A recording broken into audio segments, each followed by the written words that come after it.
Hello, everybody, and welcome to the afternoon tuner. I'm your host, Josh. Today, I got my special guest host, Neil. How's it going there, Neil? It's going pretty good. Just another day here in Texas.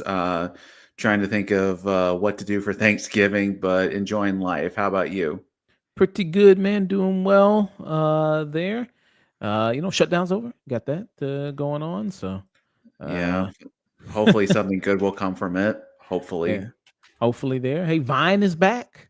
I mean, that's a throwback for the past there. Oh Uh, yeah. 2010s era there. I mean, You maybe remember Vine? It's back in Pog form. it's back, man. It's back. I don't know who owns it. Maybe Israel also owns that one, but we'll know. I got to look into that. But yeah, Vine is back there. So yeah, you got that. So maybe there's some nostalgia for people there for people with that one. But yeah, we got a good show today. Gonna be doing a movie review. Only one movie review today, and then we're gonna do some trailer reactions, and that's about it. We're gonna be reviewing the movie Prey. Decided to do Prey since it is Native American Heritage Month, and makes sense since the Predator Badlands movie is out right now, and I'm gonna be giving my review of that tomorrow, Friday with Dusk. Hopefully, he can join me tomorrow. There, have you seen Predator Badlands yet? I have not seen Predator Badlands, but my best friend Juan really liked it. So I look forward to seeing it at some point. Okay. I'm eager to hear your thoughts on it. Predator Badlands there, but it's getting rave reviews. People are loving it there. I was gonna be maybe thinking about reacting to some of the dumber takes I heard about Predator Badlands Monday. That's upcoming shows there. I got a show with Monday there with Sage from the M for Immaturity there. We're gonna be discussing the new Vince Gilligan show, Pluribus there. Doing that one. Have you seen that? I have not. I read what the premise was, but I think it's a fascinating premise. The idea that everyone's in a hive mind, but there's a couple of people that are resisting that. That's a great sci-fi concept. Yeah. But let me know. Let me know if you need my login. I'll let you borrow it there. I mean, I think it's a fantastic show. People are raving about this right now. People say it's one of the best pilots they've seen in years. And I have to kind of agree with that. I really loved it. I really loved the first episode. They dropped the first two episodes, and then they're going to be dropping them weekly after that. So they actually have the new episode, which is coming out Friday, the 14th. So every Friday they're going to be dropping new episodes. But yeah, and this is starring Rhea Schuhorn, who people might know Better Call Saul. She was in that. She was the lead in that show. Right. Fantastic in Call Saul, and she's fantastic in this. But yeah, it starts off as kind of like a zombie invasion type thing at first, and then it turns into it's the most kindest zombie invasion you ever seen. So imagine that. Um, Well, the thing that's really interesting is just how much Apple TV has really positioned itself as a really great arbiter for quality TV. Because between Pluribus and Ted Lasso and Severance, they've yeah. really done a great job of getting really high concept sci-fi and TV shows on their platform. They're really making a move in that front. Yeah, and they're not making much money from it. 'Cause I think they're losing a lot of money by doing Severance. I think they lose like hundreds of millions by doing it. But hey, Well, I think all the Emmys and the Golden Globes will like wipe away the tears they get for that money being lost. yeah, because not like Apple ain't got the money. I mean, you paying for them phones for a reason. There, so hey, it's not like they ain't got the money. You Uh, know, the phones pay for Severance. Think about it that way. yeah, they sure don't pay for them kids mining the materials for it, but they pay for Severance. All right. But yeah, so there you go. It's on Apple TV. There, you got that. And then, yeah, like you mentioned, they got some great shows on there. And Ted Lasso's coming back. Yeah, that show's coming back now. They tried to do like a finale, but I guess they coming back again for it. And I like Ted Lasso. We did a review of it. So see how that kind of works out. But yeah, doing a review for that. Doing a review for the 1987 Running Man with Sage Monday. There's also from the Chainsaw Man creator. He has like an anthology series on Amazon Prime. Some of his short stories got adapted. So do a review of that, and if I can do a review for Dragon Ball Daima. So pretty packed there.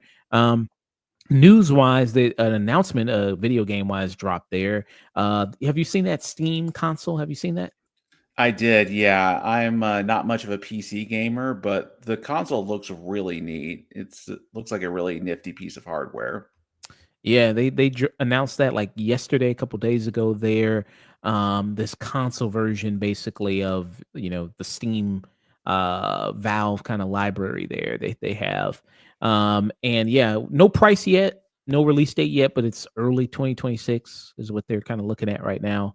Does this something that appeals to you, or you got enough consoles, enough playthings in your life there? I've always been a PlayStation guy, but this does look intriguing. I don't know if I'll buy it, but I think this is a very worthy addition to the video game sphere just because PC gaming has gotten more popular recently. But the biggest hurdle has always been the technical aspect of it, how to make sure all your components run the games. And if they can make the PC aspects of gaming work in a form like this, I think this could be huge. Yeah. And it's like a cute little like box shaped kind of thing, which is kind of like, okay, you can easily fit that on your, desk or, wherever you play games and your table, perfectly like little sits there. So that's also is kind of nice. Kind of reminds you of the GameCube a little bit, how that kind of looked. So it has that look on it as well.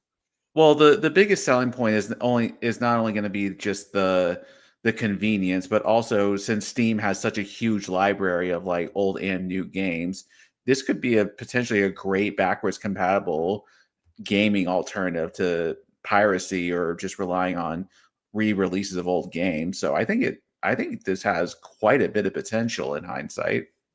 Yeah. That's a good point that you mentioned that there. And like you said, people, the kind of some of the barrier to getting a PC is that how much money the investment is to get the top specs, to, get the monitors, to get all the latest drivers with it, all of that. That can cost upwards of maybe $2,000, $3,000, maybe if you want a really, really good high end kind of set. And people don't have that type of money sometimes to pay for that. So to pay for some of that to play some of the more games there on Steam. I was talking to Sage about it when this got dropped.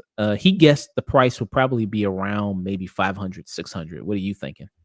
I think that's gonna be right. The most I could see this going is 700, but I don't that's I think it's gonna be more around 5 to 600. Still not cheap, but compared to spending potentially thousands of dollars for all the PC parts and then just assembling it on your own, I think it could be worth the price.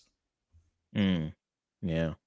And you can customize it because they said they went to like the Valve studio there, and you can actually customize it there with your own like logos on it. So it doesn't have to be just this plain kind of box there. You can add different designs and everything with that as well. So you can do Well, that. the other thing I just think of is since PC is all about modding games and all this, if they can find a way to make the modding aspect of PC gaming convenient for, more home centralized audiences, I think I could out open up a lot of potential for, different ways for people to experience games and not just separate that to the PC hardcore crowd. That's a good point there. And I was listening to a video there. They said so you can do the whole external hard drive and add more memory to it, so you can do that as well with the device. I believe when I was looking at one of the videos for it. So yeah, discussing that Monday. Saturday, I got a stream there with Christina from Cosmopolitics as well as Chris from the Black Stuffs podcast. Gonna do a review for Wizard of Oz 1939 since Wicked for Good. I mean, man, it's already been a year already, man. Can you believe that? Since Wicked came out, it's already been a year. Boy, Uh, time flew by. Time flew by. It seemed like yesterday that movie came out. yeah. And another Wicked movie. You know what? One thing I'm gonna really miss about these Wicked movies, What are you gonna uh, miss? the press tour. The press tour is funny as hell, man. They are funny as hell on this press tour. Cynthia Erivo, Ariana Grande, like the best gifts I'm seeing in my life are coming from this press tour.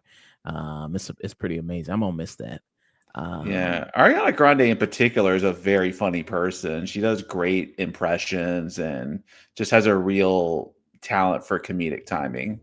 Yeah, she was on SNL. She did a pretty good, what was she, Celine Dion on there? She did a yeah, so she pretty good at that. Right. Good comedic timing and everything like that. So yeah, I like Ariana Grande. Yeah, she's kind of funny. Yeah. Um, yeah, so that's it, man. Wicked's done for good, man. Last time to see it. That's it. It's a wrap. No, no, no. They're gonna find a way to do before she was Wicked, kind of like it welcomed the dairy. They'll find a way to do something like that. They're gonna go all the way back to like the inception of Oz, like when how Oz became a thing. They're gonna do that. Well, maybe not because they already did that with James Franco that one time, but they'll find some other way to do something with Wicked. Yeah. Oh yeah. And I kind of find that kind of decent. I kind of like what was that called? Uh, Return to Oz or not Return to Oz, Oz the Great and Powerful is the James Franco one. yeah. With Sam Raimi directed it. Yeah, I don't know. I don't mind it. I think it's decent. There with Mhm. that one. Um but yeah, doing that classic film Saturday in preparation for Wicked for Good. Friday, doing the stream with Dust, like I said. So Predator Badlands, Die My Love, Christie. Die My Love is that movie with Jennifer Lawrence and Robert Pattinson. Christie is that movie with Sydney Sweeney. Mhm. That movie is not doing too hot. It's like one of the worst performing movies in the history of movies. Uh, Boy, every movie is just bombing these days. I'm just fully convinced that unless you're, Superman or something like that, you are just not going to make money at the box office. yeah, well, hell, I mean, unless maybe you're an anime. Anime was making money. Demon Slayer made a bunch of money. So maybe Very gonna be in true. it. Yeah, so do that, and then I'm not gonna get a chance to see. I'll see Running Man. I'm seeing Running Man tonight. Actually, I have a screening at like 10 something. I'll see that tonight, and then we'll also do that. Are you gonna see Running Man or? I'm not sure, honestly. I've never seen the original Running Man, but I do like Edgar Wright and Glenn Powell, so it may be a wait for it to stream kind of movie, but it looks pretty fun. So I'm sure it'll be good. Mm, yeah. So looks. I mean, I love Edgar Wright. And I think what was the last movie he did? Was that movie with Anna Taylor Joy? Was the last movie he did? Yeah, that Um, was night last night in Soho, which I never saw, but I heard good things about it from people who did. yeah. I don't like the ending. Ending is the thing that really kind of I don't like about that movie. That's too But bad. fun movie though. But yeah, the ending kind of ruins it a little bit. But yeah, so that was wow, that was in 2021 that came out. Wow. Oh, that's Uh, that's been a good while now. so it's been 4 years. So but I mean Edgar Wright, love Edgar Wright stuff. There's Shaun of the Dead, Hot Fuzz, Scott Pilgrim. I mean, he can just coast off hey, he made Hot Fuzz, he made Shaun of the Dead. He can coast off that. Oh, you Um, mean you mean the guy that made two of the best comedies of of the century? Yeah, yeah. just let him do whatever he wants. So yeah, that's what we got for Friday. Do that. Now You See Me. I'll see that Saturday. I'll say that Saturday. I've never seen any of the Now You See Me movies. Oh boy, And this is my like the wife. fourth one, right? I This is think a it's this is third the one. third one. My Okay. wife loves these movies. Okay. They're very, very silly, but they're enjoyable. But my wife loves these, so I know much more about the Now You See Me universe than Okay. I anticipated. Okay. If you can join me for the review, I'd love to have you on, or maybe you could do a married couple review there because I don't I'm ignorant to the lore of Now You See Me, so I don't know. Maybe you can add some extra context to it. Yeah, Um, I'll let you know. I'll let you know, but I'm fully convinced that they never say it in these movies. I'm fully convinced that they're all wizards. They all play magicians, like Vegas kind of magicians that do like crimes and heists and stuff like that. But I'm fully convinced that they're wizards because there's no way in hell they can pull off the stunts that they do in these movies without actual magic being involved. yeah. So what is it? So they're magicians that like it's like Ocean's 11, but they're magicians. That's exactly what it is. Okay. They always do like, hey, there's a white collar criminal bad guy that's doing something. We got to stop him, but we're going to use the power of like card tricks and making things disappear and reappear and in different locations and stuff like that. Okay. Fun cast. I mean, it's got a fun cast. You got Woody Harrelson's in here and Jesse Eisenberg and all those people. So Fun cast there, yeah, but I've never seen any of these. I've never seen these movies. Oh, it's that girl, the girl from Ahsoka, and she was in Borderlands. She Borderlands. I don't right. know her name, but yeah, and she was in Barbie and everything like that. Okay, got that girl in here. So seems like a new addition. Uh, Yeah, the 3 the original 4 horsemen come back, but then there's the set for this one is that there's 3 Justice newbies, Smith. including Justice Smith right there, and, Oh, the dude you from know, is that the guy from that movie The Holdovers? Is that guy? having not seen The Holdovers, I can't answer that question. Oh, okay. Yeah, I think that's him. But yeah, I mean, that was like his first time acting ever was in like The Holdovers, I think. Oh, Uh, okay. yeah, that is the same guy. Okay, it is the same guy. Dominic Sessa. All right. Uh, yeah. But So I like Justice Smith. I hope he's good in this. He was so good in I Saw the TV Glow. That was the best performance I've seen from him. So I hope he continues good work. yeah, I loved him in Dungeons and Dragons. Dungeons and Dragons. I loved him in that. He was fun in that one too. Yeah. Okay, so it's Now You See Me Next Generation. They're doing that. Okay. With Yeah. the okay. Every movie series, as long as if you get to a third one, you have to do some sort of passing of the torch, next generation kind of thing. Okay. Yeah, of course, as always. Um, I mean, we already talked about that's what's going to happen in Stranger Things. Stranger Things, they pass them to new set of kids. That's what the kids are doing in there. Like, hey, here you go, man. Is your time. You can continue these series. Well, in Uh, 5 years, I fully expect the sequel series to take place in the early '90s for Stranger Things. So I wait for yeah. it to happen. That's gonna be it's our generation. They're gonna do '90s kids. Kids gonna be watching Power Rangers and cartoon. SpongeBob. No, It's like, it'll be remember Will Smith music? mm. Remember he used to be a rap superstar. Uh, Remember Jump Around? yeah, it's gonna be one of the characters. The only black character is gonna have his clothes backwards, pants backwards, shirt backwards. Like, oh shit, nostalgia. Yeah, okay. Billy, Uh, you're all crisscrossed here. yeah. Oh my god, man, that was a different time, man. Right. Uh, I'm surprised for showing they did they make any Michael Jackson references? Stranger Things. I don't remember any. Do they?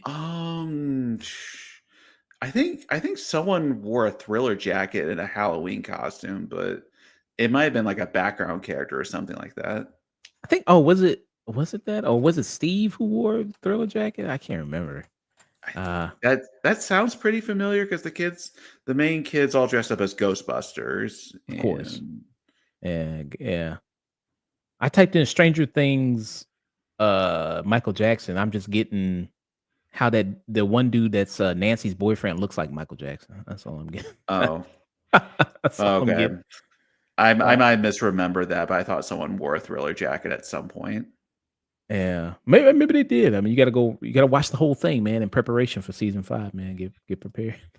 Oh boy, that season 5 that I am absolutely gonna watch and be super excited about. Yeah, I don't know. Uh, okay, I don't know. I don't think they. Okay, sure. Uh, That's that's a little bit of a stretch, but sure. yeah, I think maybe it's because the nose. Maybe is that what they're doing? Maybe 'cause the nose. I guess. Okay. I guess. But yeah. So that's what we got there. So that's future streams that we got. Neil, let people know about you. What's got going on? What's got coming up? All that good stuff.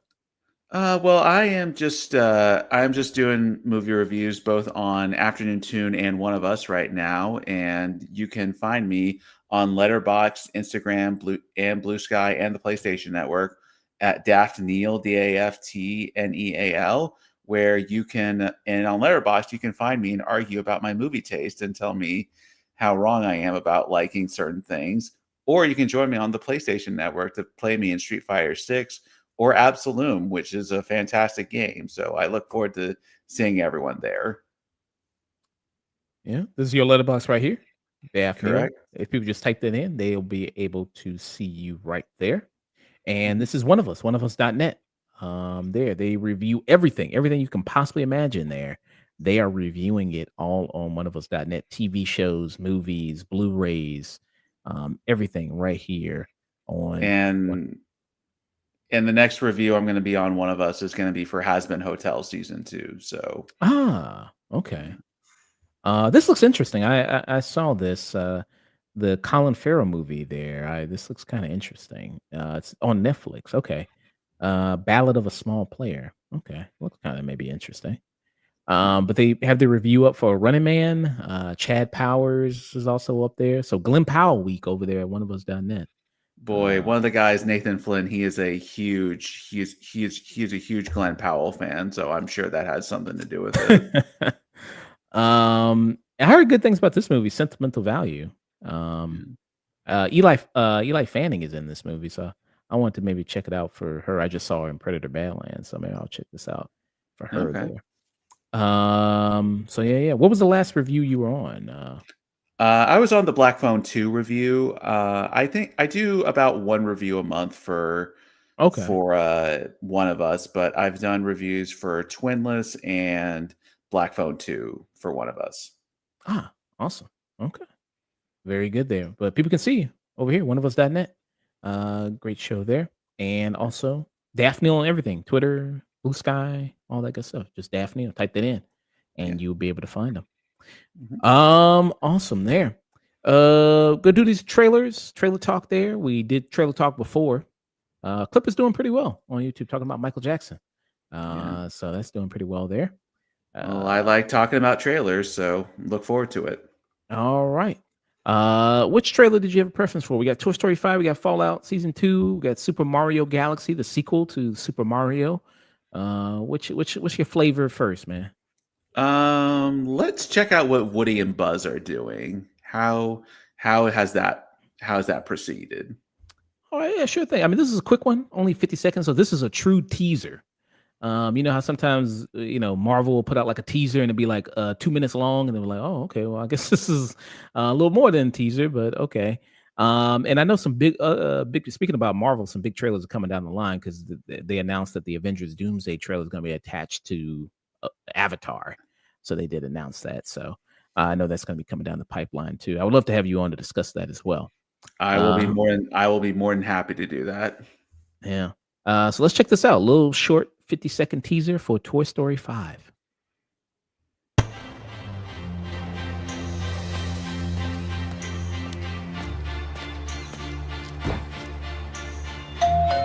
Bonnie, there's a package for you.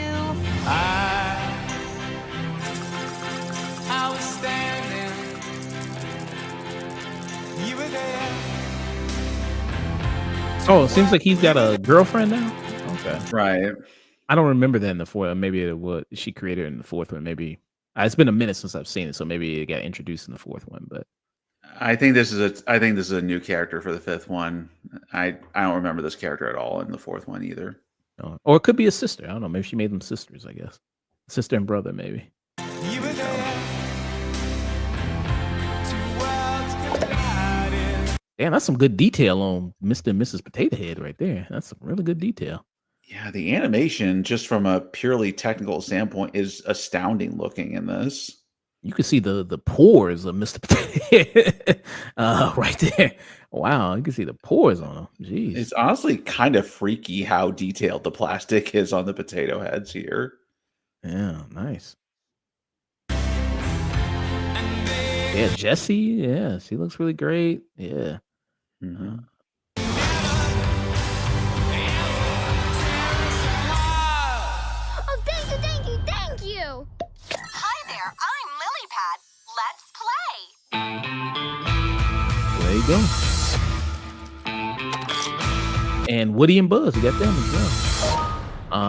Even though at the end of the fourth one, didn't Woody retire? Didn't he wasn't he supposed to retire? Uh Yeah, he stayed at the carnival with Bo Peep because they reunited, and he was his whole thing was, I'm not connecting with Bonnie, so it's kind of my time to do my own thing. yeah. Hey, how's it going this Sage? What's going on, man? Hi, Um Sage. yeah, so of course you gotta bring Woody back. Yeah, I thought he hung up the boots there. He was like, well, hey, I'll just be a kid the toy that hangs around with the kids at the playground there and let all those kids kind of I guess toss me around and do that. But it's been a minute since I've seen the fourth one. Yeah. He said Yeah. Bo Peep kicked him out there.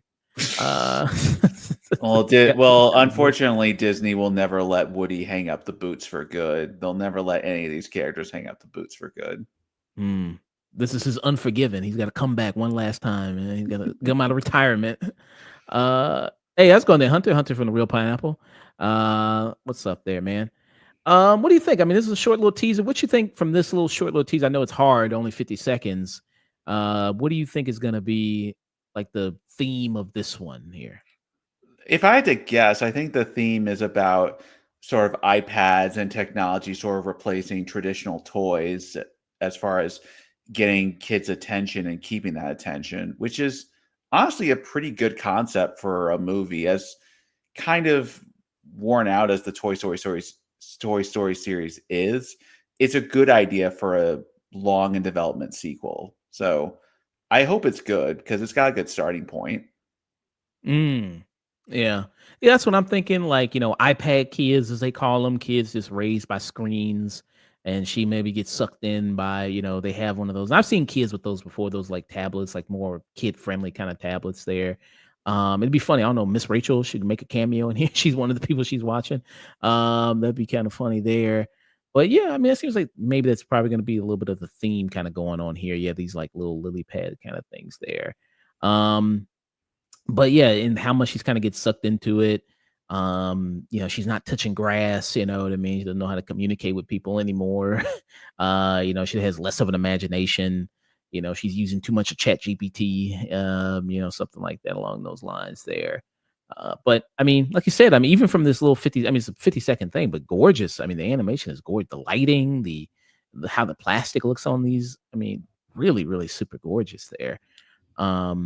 All that Yeah, looks really amazing. I'm just always impressed by how good the Pixar animation is. Like movies aside, just they're always they're always at the top of the field when it comes to how good their animation looks in all their films. Yeah. Sage looks these kids could get dropped through a little wood chipper and still expect the movie with all of them. Well, there was at almost that time. What was that in the last movie? They almost got incinerated, right? In Toy Story 3, they almost got Oh, that incinerated. was three. They almost They were prepared to die in that, but then the aliens came and saved them. yeah, they held themselves together. They closed their eyes. They were like, "This is the it. This is the end." And they were like, "Hey, this is our last moments on Earth. Yeah, let's all hold each other." And then yeah, last minute, I was like, "Oh shit!" But yeah. So you think they can do it again? I mean, were you a fan of like? You think have all these movies been good? Have all the sequels been good to you, or you think one is way lesser than the others, or? I think 1 through 3 are basically 5 out of 5 movies, all of them, and 4 is okay. It doesn't really have a great story to me. It doesn't really have a great reason to exist, but it's fine. The re I I don't know how great this movie will be, but I give it credit for having a more inspired concept than 4 does, which was just kind of like, let's go on another adventure, I guess. At least this one has an interesting starting point and a real kind of interesting message it could tackle. So that's where Mhm. I give it props. Yeah. Like I said, I haven't seen this one since it came out. I liked it. And I haven't rewatched all the Toy Story movies in a minute there.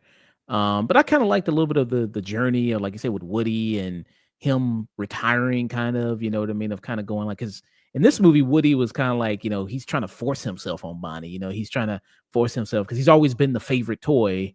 And now that he's not the favorite toy anymore, he doesn't really know what to do with himself. It's like a football player that used to be the star MVP. It's like, man, your time is done. It's time to hang it up, man. Like you got to go. And I'm also watching a little bit of the trailer here. Bryce Dallas Howard is the villain. She came in. She was actually, I think, a pretty decent villain there. Even though you could kind of compare her to like the Prospector and like what was it, 2? Like you can kind of compare her to that character too. They do repeat a lot of same kind of characters and plots and all these kind of stuff in these movies too. Yeah. To be fair, the villains in 2 and 3 are pretty similarly motivated, and you are right that there's some repetition between all of these movies. Yeah. And Sage said maybe it should have been the end. Yeah, in Toy Story 3, with the incinerator there. I feel exactly the same way as Neil did about 4 with that one there. So, I mean, it's still a high rating for Toy Story 4. I mean, people still love it. I don't know if it was it nominated for Best Animated Picture? I think so. It When probably would. They just nominate every Disney movie that comes out for that award, so they probably did. just automatic, and it was nominated there for, and it won for Best Animated Feature at the 92nd Academy Award. So it did win. Just out of Uh, curiosity, what were the other nominees that year? let's see. So it's How to Train Your Dragon, The Hidden World, and then the other one was I Lost My Body. The other one was Klaus, and the other Oh, one was Missing Link. So out of these, I've only seen 2 of them. I've only seen Klaus and Toy Story 4. So, yeah. I probably would have given. Yeah, How to Train Your Dragon was better than Toy Story 4, so I probably would have given it that to that. okay. Yeah, so those were the other ones. But we'll see if they can strike gold again. Toy Story 5, the series that just keeps going. So we'll see. Well, good luck, Pixar. It's a tall order, but good luck. Yeah. Who's directing this? I wonder if it's who's the director here with this. It's a guy named Andrew Stanton. Oh, okay, that's interesting. So he's best known for he was a director and co-writer for Finding Nemo, Wall-E. He also did Finding Dory. And so this is his next one. He's doing Toy Story 5. Okay. Didn't do so Yeah. well in live action because he did John Carter in 2012. He did that one. I somehow knew that was going to come up, but yeah, that was a unfortunate mark on him. Okay. So you excited about that? Andrew Stanton, you're a fan? Yes, Wall-E is my favorite Pixar movie, so I think the guy is immensely talented. He actually did a presentation at UCF when I went to college there, so that was cool to see him in person and have him discuss the animation. So honestly, you might have sold me on this more than I was walking into this. Yeah. So that guy right there, Andrew Stanton. Okay. Awesome.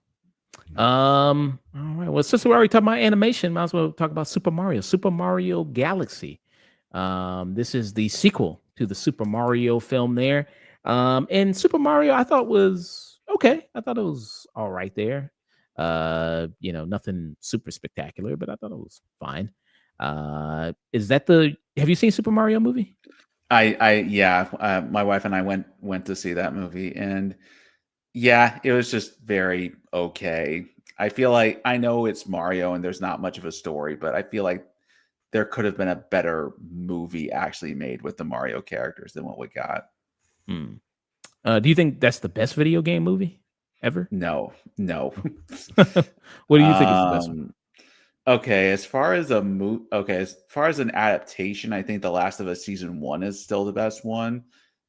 As a movie, the right answer is Sonic the Hedgehog, but my favorite one is the Lara Croft Tomb Raider with Angelina Jolie. Okay. So you got some favorites there. Yeah. Well, let's check this out. Maybe this will be your new favorite, Neil. Maybe this one already. If you just see the Yeah. trailer. Yeah. Hey, Illumination, let's see what you got. Yeah.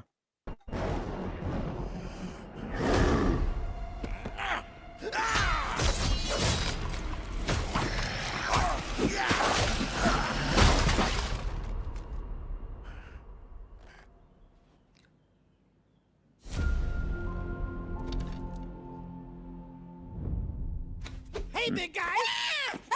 Oh, You wanted to see us? don't move, I'll be right up. Sipping the soup, clean as the paint. Boodle-doo, boodle-doo. And also trim the bonsai bush. Here we go.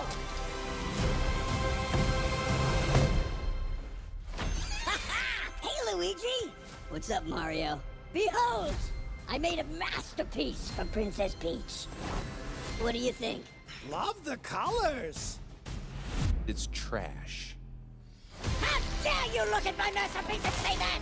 I'll burn the skin off your bones! Wow. Sorry about that. That's the old Bowser talking. Still working through my demons, I suppose. Anyway, I need my 8 hours or else I really turn into a monster.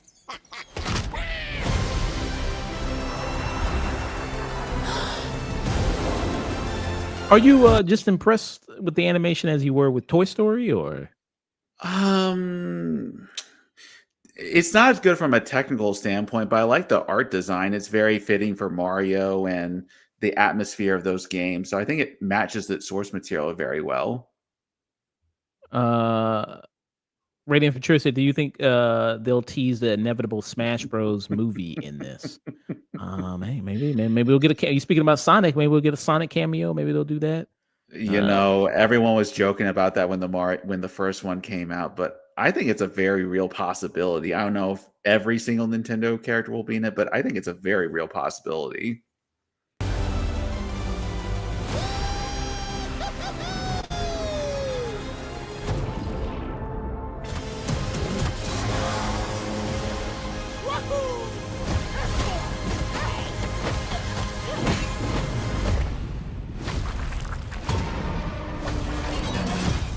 I'm Bowser Jr., and I'm gonna be taking my father now!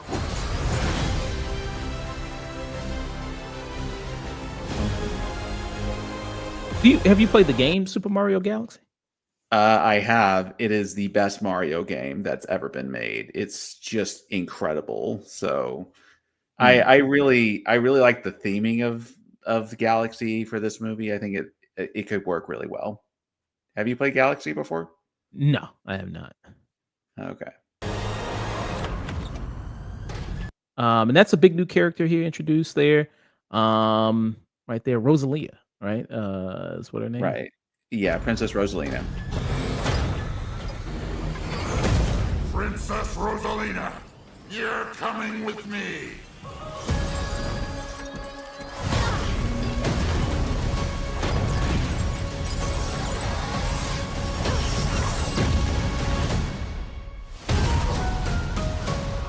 There you go. Yeah, Radiant Futurist says Zelda movie is gonna be live action, so maybe Smash will take after Who Framed Roger Rabbit. Maybe do that type of style there. I forgot they were doing a Zelda movie. Yeah.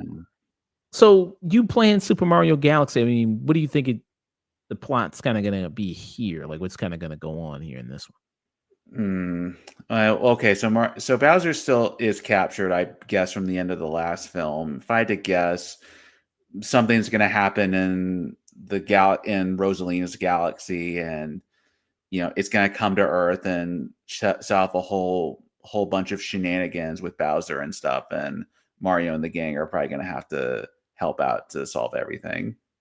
Yeah. So it says here from Wikipedia, it says here Mario and Luigi join Princess Peach and Toad on an adventure to the far reaches of space and across the galaxy, where they face off against Bowser's son, Bowser Jr., who's in this. Okay. And did you catch any like big references in the trailer? It seems like there was kind of tons of maybe other games and of course of Super Mario Galaxy. Did you catch any of that there? There's one in particular that's kind of interesting because when Mario and Luigi are on the bikes, they're traveling through a desert, and that's a world from Mario Odyssey. Can't remember the name of the world, but it's kind of interesting that the movie is galaxy themed, yet there's a world with the pyramid and everything from Odyssey. So it's interesting mashup. Okay. And this movie's getting a lot of controversy. Have you heard about that? Is it because of Brie Larson being Oh, Rosalina? There you go. There you go. Hey, ding, ding, ding. Yeah, there you go. So yeah, Brie Larson here. She's voicing Rosalina. And people say she's going to drag this movie down, man. It's not going to be. I mean, the first Mario movie made $1 billion, but the sequel isn't going to make $1 billion because of Brie Larson. She's that much of a box office bomb. She's going to anchor this movie down, man. Sure, buddies. What do you think there, man? People are still going to see this movie. The only people that care about Brie Larson are very terminally online people who need to go outside more often. So I don't know if it'll make as much money as the first one, but it's still going to make a ton of money. So, oh no, it made $900 million instead of $1.2 billion. Stop the presses. Yeah. I mean, Brie Larson, I mean, mostly you got to imagine most people going to see this movie is probably, I mean, yes, the older people who grew up with Mario love Mario, but also the amount of kids and the families that are going to take, they're going to go see this movie, that are going to go ape shit over this, with this. So that's probably where the bulk of it is kind of going to come from there with that. And the first movie, I mean, it's a tall order for sure to like repeat that and to do better than that because the first one made $1.3 billion. That's very difficult to kind of repeat that again. Right. And the first movie also came out around the same time frame in April. This is also the sequel is going to be coming out in April. I can't think off the top of my head anything in competition that it's with that would be in competition with it in 2026 in April. Can you at Yeah, all?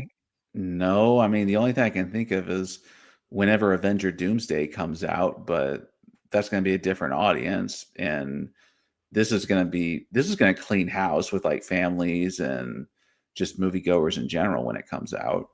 So, quick here. So Super Mario Galaxy is coming out April 3rd. In April, you got Ready or Not 2. I don't think that's going to be a huge competition for it. No. And then in April 21st, 24th, you have Michael Jackson biopic that's coming out. So I don't know Hmm. if that might be some stiff competition for that there. Who do people love more? Who's the M that people love more? Mario or Michael? Who's the M there? Well, the So kids are going to choose Mario, but their parents may choose Michael, so it could be a battle of the generations for that yeah. contest. So you got that. So who knows there, man? Who's gonna win out? But yeah. So that's Super Mario Galaxy there. Cool. Trailer action to that. Got one more. Yep. Hopefully Sage can stick around for this one as well. Get his input on this since he's also a big Fallout guy like yourself.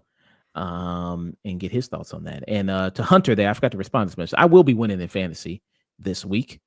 Don't worry about that. I will be winning. So let's check. Yeah. Oh, go ahead. No. Go ahead. Go ahead. So let's check this out. Fallout Season 2 trailer. Did you like Fallout Season 1? Yeah, I really liked Fallout. I really liked the first season of Fallout. I think it's one of the better video game adaptations we've ever gotten, and I look forward to seeing what season 2 is. Okay. Me and Sage did a review for it. I was kind of mailing it myself. Maybe I mean he was a big fan. I wasn't a big fan of Fallout, but people who even weren't big fans of the video game series even loved it. So I just wasn't one of those people. But I Right. don't know. Maybe the season 2 trailer will get me interested in this. Let's check it out. Mhm. And let me know when to pause or anything if you catch something you want to talk about or anything like that. All right, sounds good. Yep. So I've seen a lot of things. Many a tear have to fall, Crazy things. but it's all Unnatural things. in the game. But good people? No. That girl I met. All in the wonderful game. I would be a good person too if I grew up in some cozy little impenetrable home. I would have to steal and stab and fib all the goddamn time just to get by.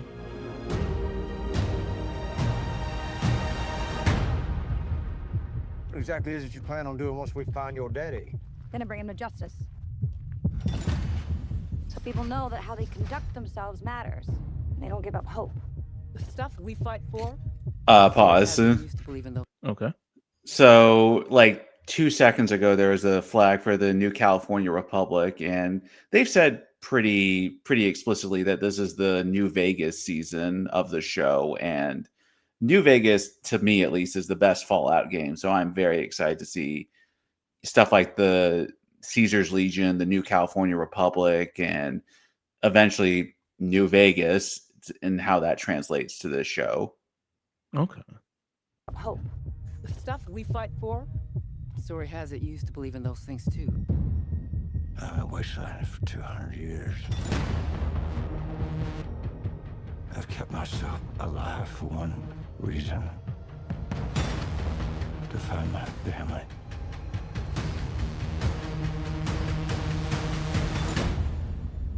Well then, you're gonna need friends. There's a war coming. Is that voice anybody maybe in particular you think? I think it may be Mr. House from New Vegas. He's sort of the AI, the central AI that controls the entire Las Vegas strip in the game. So probably I would assume that's him.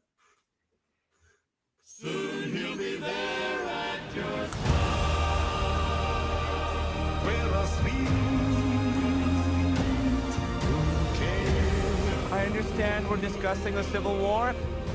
I must not have gotten my invitation.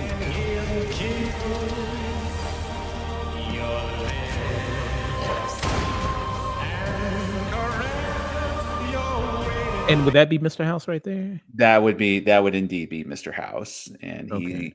spitting image from the game. And that'd be Justin Theroux who's playing him? Okay. Yeah. You think that's a good pick for Mr. House? Justin Theroux? I have not really seen anything from Justin Theroux, to be honest, but I hope the casting has been really good so far for this show, so I would assume he's a good fit for the role. Hmm. We're actually beginning to get along.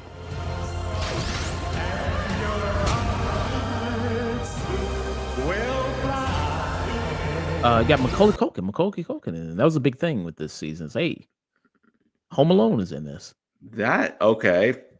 I like Macaulay Culkin, so this will be cool.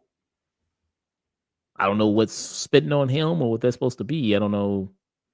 Seems like they're part of the same group there, faction. I don't know. Oh no, he's in Caesar's Legion. This is the Caesar's Legion faction. Oh, okay. And what do? They idolize the old Roman Empire through history textbooks, but they have a really poor understanding of how Roman society worked, and just they idolize the image of masculinity and and authoritarian rule of the old Roman Empire. So they're sort of like proto-fascists trying against the New California Republic, which is more akin to like what you would the standard U.S. government, but they have their own kind of hidden agendas as well. Okay. So it seems like you have Camille Nanjiani who comes in, who's a new character there. I don't know if he's a character from the games. I'm looking at the Wikipedia for it. Doesn't have his character listed of who he is, but he speaks about a civil war. So does that happen in the game? Like there's a civil war between the kind of the Roman Empire people and the Brotherhood of Steel, the Vault people. Is that what's kind of going on there?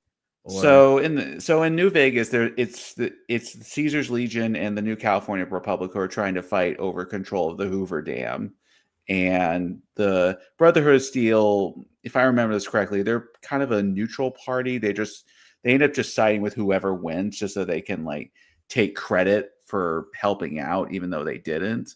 So and in the show, most of the characters are new characters. It's not like there's a lot of carryover from the games into the TV show, except for Mr. House in this case. But yeah, like the cast looks really solid, and as New Vegas has one of the better stories in the series, so it's primed for a great season of television, I think. So he says, I hate that this is trying to make one of the New Vegas endings canon. Okay. Do you know what he's referring to there? Yeah. So the show takes place in the same series, same continuity as the game. So if you're going to be in New Vegas, you have to essentially choose what ending is canon. I'm not really sure what ending they picked as canon. They probably picked the New California Republic ending, though, just by the fact that they're still around. But yeah. Which ending did you pick? The New California Republic ending. I didn't really like them, but at the same time, the Caesar's Legion are just a bunch of psychopaths, and you know what's the better alternative, like milquetoast people or psychopaths? Okay, so it's like liberals versus neo-Nazis. Okay. Yeah, it's like well, our options are either like Mike Johnson or Hakeem Jeffries. Like I don't really like Hakeem Jeffries, but he's better than Mike Johnson, I guess.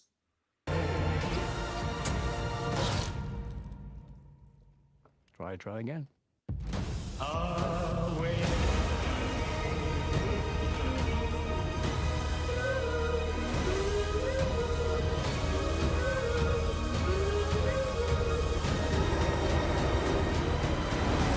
And what the hell is that? What is that? That is a Death Claw. That is a big bad mutant thing that that you do not want to fight in the games because they're basically one-hit kills. Oh, okay. So this is Vegas, huh? I'd ask why my dad ran into a den of monsters, but he'd probably just tell me to shut the fudge up.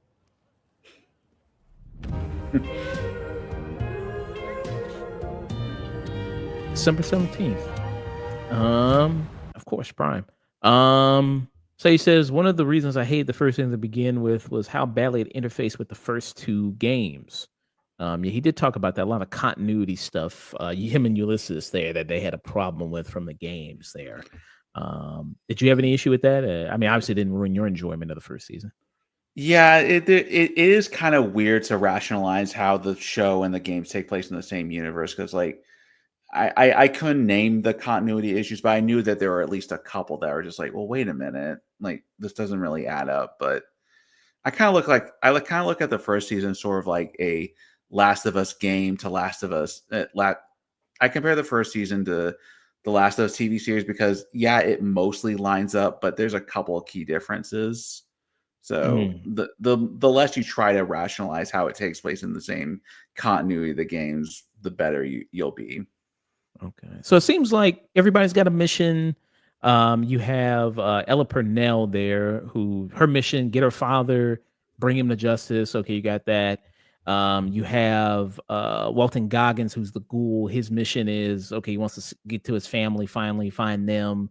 I'm kind of unclear of like maybe what Maximus is doing. Like, is he kind of trying to maybe be the leader of the Brotherhood of Steel and lead the charge in the Civil War? I'm kind of unclear as to what his role is. What do you think there? I would imagine that's his role, because what his story is going to be, because he's initiated into the Brotherhood of Steel, but it's sort of a stolen valor kind of thing at the end of the first season. So I think he may be trying to prove to himself that, yes, I am worthy of being in the Brotherhood of Steel, and I'm gonna like lead the charge against the California Republic and the Caesar's Legion war, if I had to guess. But I think you're pretty accurate with everything else. Okay, yeah.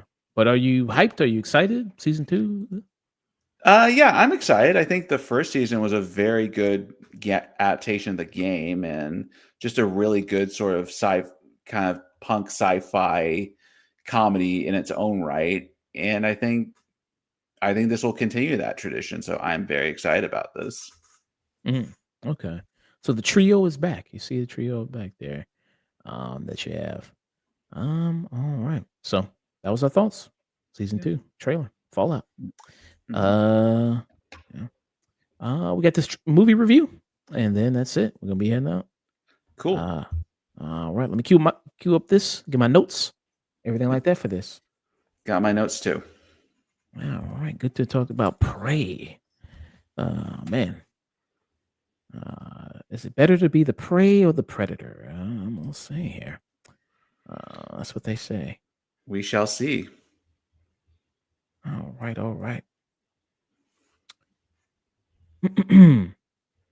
Okay, everybody. So our first and only review of the day is going to be for the film Prey, which came out in 2022. This was a Hulu exclusive. It dropped straight on Hulu. There, this did not go to theaters. Even though I'm thinking maybe it has a chance to get released in theaters. I mean, Predator Badlands is doing pretty well. Maybe it has a chance to get released in theaters there. This was directed by Dan Trachtenberg there, who previously, I had known him for his work before he did this movie. He did a movie called 10 Cloverfield Lane in 2016, which I loved a lot. I thought that movie was really amazing there. Was 10 Cloverfield Lane after that shitty one they dropped during the Super Bowl?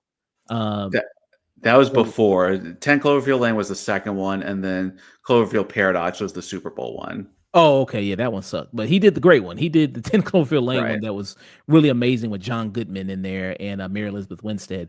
And so from that, I was like, okay, I'm really excited to see what he does with Prey, and see that. And then also it was changing it up. It wasn't called Predator like normally what these Predator movies are called. They all have Predator in the title there. And this was also a big, there had been a big gap between the last Predator movie we got. And the last one before this one, Prey, was Predators, which came out in 2010 there, which I like quite a bit. Sage is in the chat. He didn't quite like Predators all that much, but I really enjoy it. I think it's one of the top 3 or 4 of these Predator movies. What's your thoughts on Predators? I really liked Predators. I think I'm with you. I think it's not like the absolute best in the franchise, but it's one of the better ones. Small correction though. There was that movie The Predator Oh, directed by Shane Black that had like yeah, Olivia Boyd Holbrook Munn, and Boyd Boyd Holbrook Boyd before that. Holbrook, Sterling K. Brown was in it. I'm sorry, I blanked that from my memory because how bad it was. I forgot about that. Boy, you and me both. You and me both. So yeah, there was The Predator there. Thank you for that correction that came out there. That was Shane Black. Now that one I hated. That one I did not like. I think that's one of the weaker Predator movies for me there. How did you feel about it? The Predator might be the worst studio movie I've seen in the theaters of that decade. It is atrocious. So Mm. I'm glad I wiped my memory of that movie too. Yeah. So that had a lot of mistakes there with that movie. And I had high anticipations for it. I mean, Shane Black, who's returning to the franchise, but nothing kind of really, almost nothing worked in that movie. The humor didn't work. A lot of the cast didn't work there, but yeah. But with Prey there, so it had been a few years since the last Predator movie, and with this one, we're following a character there, a Native American character who's played by Amber Midthunder, who before this I had seen her in that show Legion, which I really loved her in that show. Who plays Naru here in this, and she kind of after have seen Predator Badlands, which is part of the reason why we're also doing this review because Predator Badlands is out right now. There's a lot of similarities between these two movies, between Prey and Predator Badlands. You both have two characters here who are underestimated by their clan, by their people there. They have a brother character that's incredibly supportive, that wants them to do well, wants to see them succeed there. And they are out to prove themselves, prove that they can be a hunter and a warrior and a valuable member to their clan. And that's kind of the journey that Naru kind of goes on here is, she's trying to prove that she can be this great hunter. And then she comes across the predator that we see, the Yautja, the species that we see there. And I think this would classify by the look of this predator as more of like a jungle Yautja, maybe with that. But Neil, what are your thoughts here? Prey. I think this is one of the better. I think this is the second best movie in the franchise behind the first one.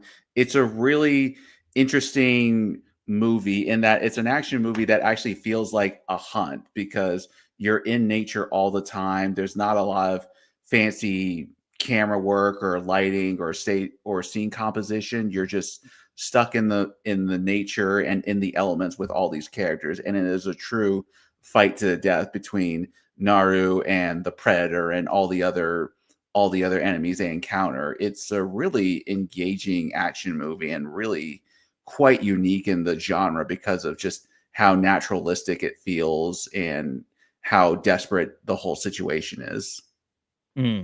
Yeah. And with this as well, I mean, this was also, do you think when you first saw it, was it kind of surprise for you after have seen the Predator? Because I think people came in with a little bit of, kind of speculation there, skepticism there that this would probably be kind of bad there because after what they did to the Predator. Did you ever have that feeling there coming into this? My hesitation with this movie was more the fact that it was a Hulu movie more than the preceding movie because just not to say good stuff doesn't come on streaming, but when you say when you put an action movie on Hulu or something like that, it doesn't have the aura, if you will, of like a theatrical release movie. So I was just more worried that this would be kind of a cheapo, movie more than anything. But I was very pleasantly surprised that this felt like a really fleshed out narrative and script and movie in its own right. Yeah. And you imagine like it's all in outdoors, it's all outside there. You're having it, during this period of time there, where, how are these characters going to be able to take on the predator, which is this highly advanced creature. And then even with the predator itself, you see that it's not the predators we've seen in like the first Predator or the Predator there. It's a very kind of toned down type of creature there in terms of the technologies he's using. Still more advanced than obviously what the people in this time period is using, but it's still kind of like a little bit more old school there with that. How did you like the look of the Predator in this? I like the look of the Predator. He's more of a walking tank than a hunter in this movie because at least in the other movies in particular, you get the idea that the Predators are more like cunning and are more adept with their technology and their techniques. Whereas this one, yeah, he has like some fancy technology, especially his helmet, but he really feels like a force of nature more than a hunter because he's stalking everyone. He's just wiping out not only humans but animals left, right, and center. He feels more like a true monster of nature than a hunter, which is a really interesting way to take this character in this film. Mm, yeah. So a little bit of photos of him there, and he's got this cool type of shield there as well that kind of, it kind of he can deploy it and then kind of retract it there, and everything like that. It's a very cool design. And he's kind of got this, almost looks like this skull type helmet that he wears as well, which is also a very cool design with that. And the action in this really great as well with that. Not only like with the action, the characters when they're facing the Predator, but just the Predator itself. As you mentioned, it's kind of like a tank, and then there's some other characters, these Frenchmen that kind of come into it, and he just decimates them. I mean, it's just not even close. I mean, what he does to them is just absolutely kind of horrific and kind of gruesome there. There's a cool sequence where he like deploys like this net, and it like squishes the guy and it just turns the guy into chili. I mean, it just that was kind of really amazing to watch there. What'd you think a lot of that in it? I mean, in terms of comparing it to other action sequences in other Predator movies. Boy, well, this one, since it's so like naturalistic, there's a raw animalistic take to these action scenes and to these characters that's really unique for this film. And the Predator is so outclasses all these guys so much, just not only in terms of technology but strength, that he is scary in this movie. You have no idea how in the world you can fight against this thing. Just when you have an alien with all this tech versus colonizers and Native Americans with their primitive technology, it's a real like fight to the death every time this character comes on screen, and it's really intense. Mm. And you think like how are they going to be able to kind of do it, and it adds even stronger, I think, sense of danger for the characters in the movie there. But it primarily, it is led by Amber Midthunder there as Naru there, and you do see her brother in it quite a bit as well there, Dakota Beavers, who's the actor there, who he does a really good job as well, I think, and also a good thing they actually got all native actors there to be in this, which I know is not. I mean, that sounds like a low bar, but for Hollywood is, and sometimes they don't clear that low bar there, so they were actually able to kind of do that. Yeah, that was great that they were able to get all native actors, and they were all very good in their roles. Amber Midthunder in particular is quite good in this. Yeah, and they actually they're representing a real like tribe there, Comanche. They're Comanche there, so they're actually representing that in the movie, which is adds an extra real kind of layer to things there with that, which I thought was really great there. In terms of kind of like I mentioned, like I know you haven't seen Predator Badlands before, and I mentioned it's kind of a similar story with that. Do you think that even still, do you think this story is kind of simplistic in a sense, or too simplistic in terms of things like there with this type of character, or you think that's just it does well at executing the classic hero's journey? I think it does a good job just, taking familiar story beats and just executing them well. You are right that it is kind of a simple story, but at the same time, I'm kind of over stories having to be super complicated for me to be engaged with. To me, it's more about the characters and their, the acting and how well it conveys their journeys more than anything. And luckily, Amber Midthunder does a great job of selling this character because she's really scrappy. She's very resourceful and is always like perpetually has a chip on her shoulder throughout the whole movie. And she conveys that sense of urgency of wanting to show the tribe not only that she's a competent warrior, but she's like worthy of praise for her own for in her own right. So I think it's the acting that really sells and makes the admittedly simple story really engaging. Yeah. I think it's the execution of it that's really works really well with Amber Midthunder and how she kind of does things. And, you said she really wants to, kind of prove herself, which can be kind of maybe slightly a little irritating, but you understand her motivate, her drive to kind of want to do these things. And I think they kind of show that really well. And how she's able to she has to outwit everyone, especially the Predator at the very end when you see that kind of sequence there of what she has to do to defeat that character, because she doesn't have the natural strength, and rely on that, like her fellow other hunters, like men in the tribe there, which I think is they play that out really well, which does play with the themes of the original Predator movie of when Arnold Schwarzenegger had to beat the Predator. He had to outsmart the Predator because he couldn't just physically match it one-on-one in strength there, which I thought was great there. You said this is the second favorite for you in the series there, in the whole kind of Predator franchise. You said it was, right, Prey?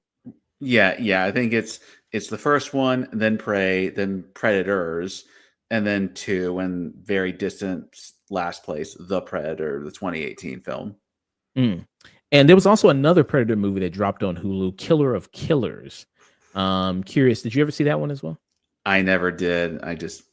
I wanted to see it, but I just never got around to it. Yeah. So Dan Trachtenberg, he's been doing a series of these movies. He's done 3 now with Prey, Predator, Killer of Killers, which was an animated anthology one, and then also Predator Badlands. After this movie came out, because you have this, Native Americans in this, did you hear a lot of stuff online about, like, after this was done, like, well, let's do a Predator movie with samurai, and let's do one with Vikings, and let's do one with, Roman Empire, and let's do all these ones. It feels like Killer of Killers was a response to that. It was like, okay, for all the people who want all these other different ones, here we go, jammed into one movie. Did you think that had been too repetitive there a little bit, doing all those kind of different ones, like doing a whole movie about just that? Kind of. I mean, Predator is sort of an anthology series when you really think about it. There's not a lot of, aside from the central concept of, the Predator as a creature, there's not really a lot of carryover between entries. So I think just doing Predator with samurai or Vikings or what have you would have gotten old after a while. But I think I think what's more interesting is just, from what I've seen with Badlands, just taking that concept and doing new things with it. So I am glad that Killer of Killers exists, just to get that whole what if Predator fought samurais idea out. But at the same time, I think Dan Trachtenberg is just doing a really good job of taking the Predator and just making more unique concepts with it, other than just let's put them in a different time period and see what happens. Okay. It seems like the way he's steering this franchise has been, really good. So far, I think he hasn't missed yet. Knock on wood for that. Any major issues with you with Prey or anything like that? Not really. I think it's an admittedly simple concept for a movie, but I think the way it executes it is with its style and everything about it is just very effective. It's not like it's not the most like complex movie ever, but at the same time, it does what it does very well. So I think it's very much succeeds. Yeah, and plus it's got a little cute companion. They bring that also in Predator Badlands. There's a cute little companion there, as well, with this dog that you have there. And the dog is also kind of cute and kind of good in it as well there. I don't know if it's as good as the dog from Good Boy, but he does well in his kind of pieces there in that. Well, anytime you have a dog in a movie, it automatically raises it at least a full star rating for me. Yeah. And then I'm going to spoil a little bit of Killers of Killers for you there, but you do see a cameo for her character in that. Like, she's in like this kind of pod or whatever, frozen. Let me see if I can pull up a photo of it. Okay. But would you want to see her character return? It seems like there maybe or is it just like a cool little, you're fine with it being like a little Easter egg that you see in another movie there? It'd be cool if she showed up, but I'm honestly okay with it just being sort of like referenced it, but not really followed up on. Kind of like how in Predator 2 you saw. Well, speaking of Predator 2, you have the flintlock pistol in the ship from Predator 2, and they kind of they do a callback to that in this movie with the flintlock pistol. But yeah, I think Predator is cool as a franchise that just kind of references stuff, but doesn't necessarily follow up on them directly. Yeah. And speaking about Predator 2, you also see Danny Glover. He's also there as well in one of the pods. Yeah, but he really too old for that shit. Danny Glover's 79. I don't think he should be hunting predators anymore. I think he's good on that.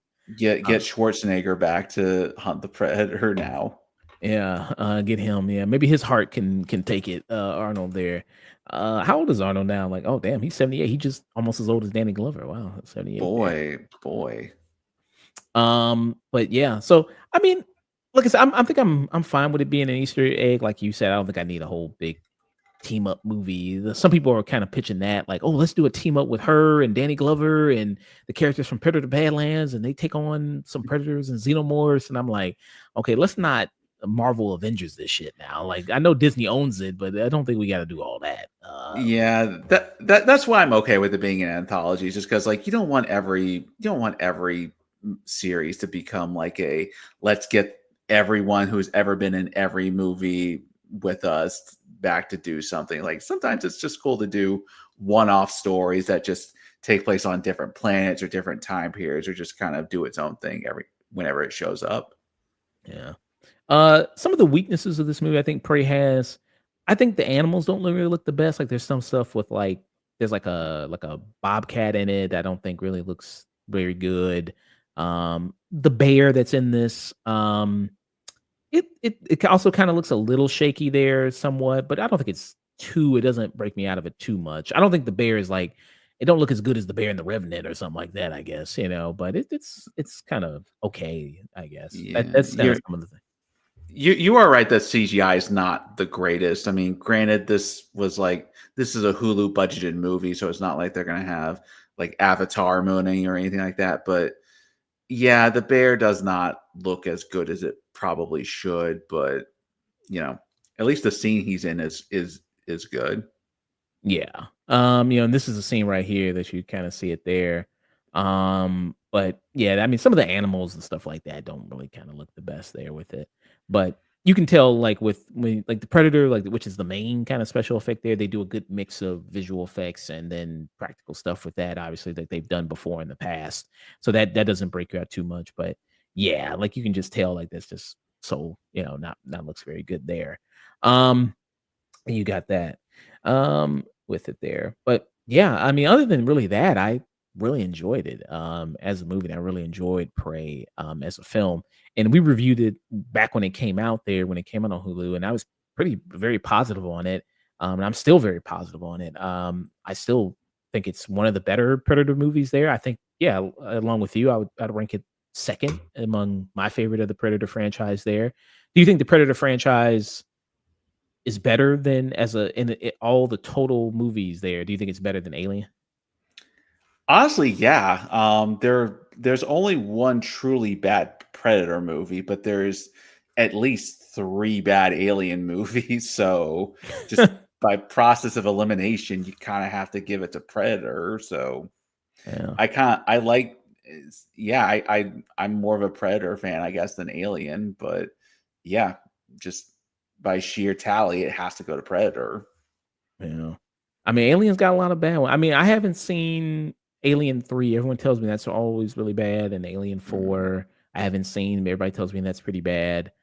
I didn't like Covenant. I did not like Covenant either. Prometheus, I admire its ambition, but I'm not really a huge fan of Prometheus. And with Romulus, I think is okay. I think Romulus is too much member berries in that one. I mean, Prey has member berries too. Like there's, of course, like you mentioned, the pistol, but that's like a fun, like if you know type thing. Right. If you really No. Yeah. Sorry. Go ahead. Go ahead. Oh yeah, I mean that's like a fun, if you know, you know. And then they do the line, if it bleeds, we can kill it. Which I mean, yeah, it's a throwback line, but it makes sense in the context of what he's saying it. I think that Right. works better. Yeah, go ahead. Weirdly enough, I liked Alien Romulus more than most people. Like, I do agree that movie is kind of member berries too, but I don't know. I just I enjoyed the creature feature aspects of Romulus more than you did, I guess. But yeah, like you are right that it's the what Prey does with the fan service is the kind of fan service I like, where yeah, there's a couple like stuff that's super obvious for the audience, but they don't really make a big song and dance about it. If you're gonna do fan service, just do like little things like the flintlock pistol or the one line, as opposed to just doing big shows about like, it's this thing from that one movie you guys liked, remember? Yeah, I think it's yeah, something like Romulus. I think Trachtenberg knows how to add in the stuff without making it feel like, hey, member berries, as opposed to, I think, something like Romulus, which it is like bringing back certain characters or saying like get away from her, you bitch. Like that didn't have any good context in the way you were saying it. It was like, you just throwing this line in here. That was not good. Right. What would be your final thoughts? Rating? Prey. My final thoughts are that I was worried about this being a Hulu movie originally, but this is a very well-directed movie by Dan Trachtenberg, and Amber Midthunder does a great job as the lead character. And as an action movie, it has a really unique perspective and a really unique atmosphere that makes it not only stand out from the other Predator movies, but just action movies in general. It's not the most complicated movie of all time, but at the same time, it does what it's trying to do extremely effectively. And I think, for an action movie, this is quite good. Not my favorite action movie of all time, but I think this is a good peak cinema. I think it satisfies the fan expectations for Predator, and it's just a very good movie in its own right. Okay. There was another reference there as well. I forgot to mention that. And when the do it now, she also says that, which is also an Arnold line from the first Predator movie there. I give it a peak as well there. I enjoyed it quite a bit. This was, I wouldn't say maybe a big surprise, because I was looking forward. It's like, hey, I know of this man's talents with 10 Cloverfield Lane, but sometimes maybe somebody can be a one-hit wonder, as a director and kind of trail off. But I'm glad to see he's keeping the same kind of success there with that.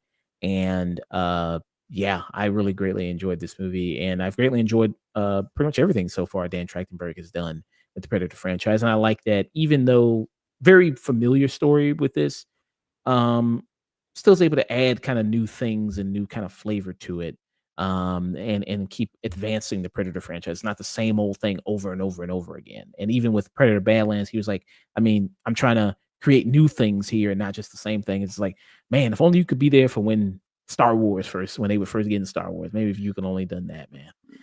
That would have been something fun to see. But yeah, 2 peaks. Prey there for that. You're talking about references that were made in Prey. There's one very obvious reference that they didn't make in Prey that would have made no sense, but I would have loved to have seen someone try to do some version of Get to the Chopper, but I know it's impossible. I mean, yeah, that is like, what the fuck are you talking about? Chopper there, yeah, that would get to the horses now. Yeah, they should have done something like that. Yeah. That would have been, that'd been kind of funny to see there. But yeah, but I can't wait to see what you think, man. I mean, hey, if you got Hulu, check out Predator Killers on Hulu, and yeah, that. So that was our review there, and we're gonna be heading out of here. Thank you so much, Neil. Thanks for joining me, man. Much appreciated. Of course, happy to do it. Loved having you on, man, as always. And some great movies came out in 2022 too. That was the Batman was that year. Yes, Marcel the Shell with Shoes On. Guillermo del Toro's Pinocchio. Everything Everywhere All at Once. Banshees of Irishin. Very good year for movies. 2022 was.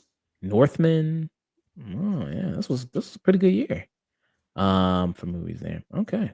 I'll go ahead and rate somebody out there. Let's see who is on there. If Sage or Hunter had any suggestions, let me know. But I'll be back. Yeah, that's Arnold line. I'll be back there. I'll be back Friday. And doing a review there with Dust, doing Predator Badlands, Die My Love, Christie, and The Running Man there. And do that. And then Saturday, I'll do a review for Wizard of Oz. When's the last time you seen Wizard of Oz? Like last year, we had on with my family for when Wicked came out. It still holds up. It was an incredible movie back in the 40s. It's still incredible now. Okay. So awesome there. Doing a review for that Saturday. Monday, like I said, Sage, me and him going to be doing the anthology series. I'm going to be doing Pluribus and doing Running Man and doing Dragon Ball. Do all that Monday there and react to that news about Steam. React to that. Very cool there. I'll go ahead. Ring Glenn does everything. He's playing Assassin's Creed 4, Black Flag. He's playing cool. That. Awesome stuff there. All right, everybody. Stay tuned. Out of here. Goodbye. Catch Thank you you, later. Sage. Thank you, Raiden. Thank you, Hunter. Take care.